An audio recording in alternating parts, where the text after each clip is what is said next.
Itulah saya di 12 tahun awal saya mulai kenal dunia kerja. Dunia yang ternyata tidak seindah yang saya mimpikan.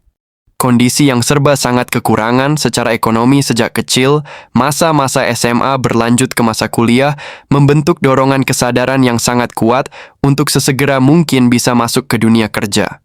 Saya harus segera bekerja, harus segera punya gaji, punya penghasilan, punya uang, untuk segera bisa membantu orang tua, untuk support biaya pendidikan adik-adik dan kakak-kakak. Saat itu senang rasanya punya pikiran seperti itu, tetapi setelah kemudian lebih dari 12 tahunan di dunia kerja, kerja kantoran plus kerja serabutan di luar kantoran saya terus berkutat di lingkaran gali lobang tutup lobang yang seakan-akan tidak akan pernah berakhir. Sementara itu selama 12 tahunan itu, ada solusi nyata bebas finansial yang saya lihat setiap hari di depan mata saya. Saya harus jadi bos, menjadi pengusaha, jadi pebisnis. Itu adalah solusi paling efektif untuk menjadi bebas finansial. Tapi saya tidak punya modal bagaimana saya bisa menjadi pebisnis pengusaha. Pikiran itu terus muter-muter nggak jelas di kepala saya. Setelah 12 tahunan, sebelum akhirnya saya putuskan berhenti bekerja menjadi karyawan, kondisi gali lobang tutup lobang saya semakin parah. Saya benar-benar putar otak. Saya paksa pikiran saya benar-benar melihat kembali bagaimana di awal-awal dulu bos saya memulai usahanya. Saya kemudian melihat dengan sangat jelas kenyataan itu, bahwa modal uang besar bukan segala-galanya dalam usaha atau bisnis, tetapi adalah ketekunan, kerja keras dan pintar membaca peluang.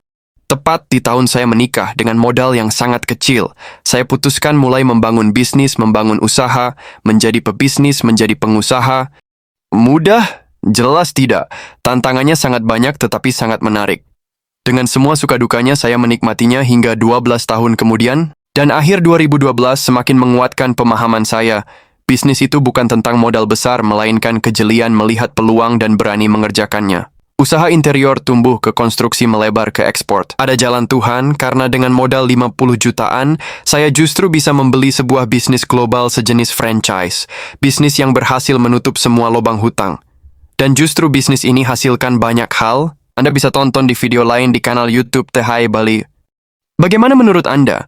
Adakah Anda pernah berada di situasi yang saya alami?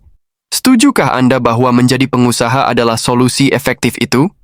Untuk Anda yang belum punya bisnis, maukah Anda memulai satu bisnis baru tanpa modal? Dan untuk Anda yang sudah punya bisnis, maukah Anda punya bisnis kedua dan seterusnya, dan tanpa modal?